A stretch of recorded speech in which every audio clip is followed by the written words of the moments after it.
Ayan guys, oh. Good morning. Madugong Valentine's Day tayo.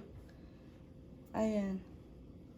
Nakat ko yung aking thumb nung nag-open ako ng tawag dyan, tomato sauce. Gagawa ako ng pizza for breakfast ng mga bata.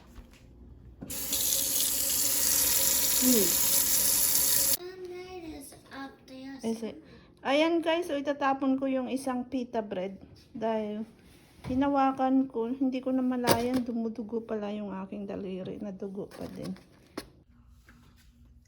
Wow, it's still coming down.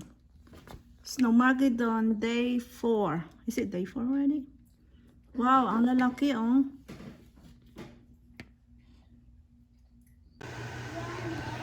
So it's Valentine's Day today and it's still snowing outside.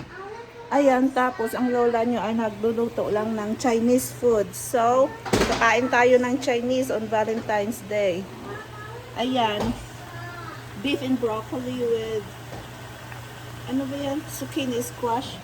Tapos ito yung aking chicken. Gagawin kong sweet chili chicken, parang orange chicken gano'n. Tapos fried rice later. Ayan, dinodouble fry natin yung chicken para daw magiging super crispy, extra crispy. Yan daw yung ano nila, secret para maging crispy. Ayan. Tapos guys, ito lang yung gagamitin kong sauce. Okay na yan, yung pang lumpia, yung chicken na din. Okay, so here's our... Why you pushed it? We can get a picture of that, my fingers. Here's our Valentine meal. Made. Okay. Ayan yung ating fried rice. You don't wanna take it out. Ayan, nag-Costco lang kami. In the middle of the snowstorm. Tapos yung Costco at Walmart dito sa amin magkalapit. Ayan. Okay, pumunta lang ako guys ng Costco dahil nawala na sila ng pull-ups. Ayan, tapos aside from pull-ups, madami na naman akong na-pick up. Ayan, kinuhanan ko na si Steve na kanyang fish. Fish yan. Ayan, ganyan lang mga prutas, tinapay, ganyan lang. Eyeball.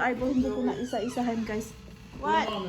At saka yung paper towel. Yeah, what? Can you get my gloves out the closet? My Which winter one? gloves. Okay, I'll find it. Which closet? That one right there? Remember you said gloves? Guest room? Okay.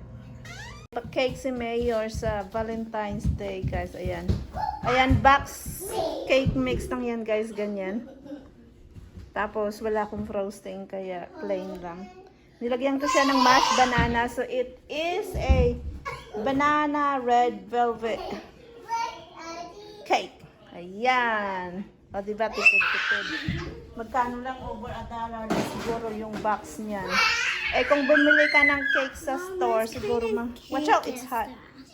Mga ano yan, kulang-kulang $15. Ganyan. O, diba? Tipid-tipid sa Valentine's. Tapos meron tayong honeydew dyan. Honeydew. Here's my homemade heart-shaped red velvet cake for Valentine's. Aba, aba.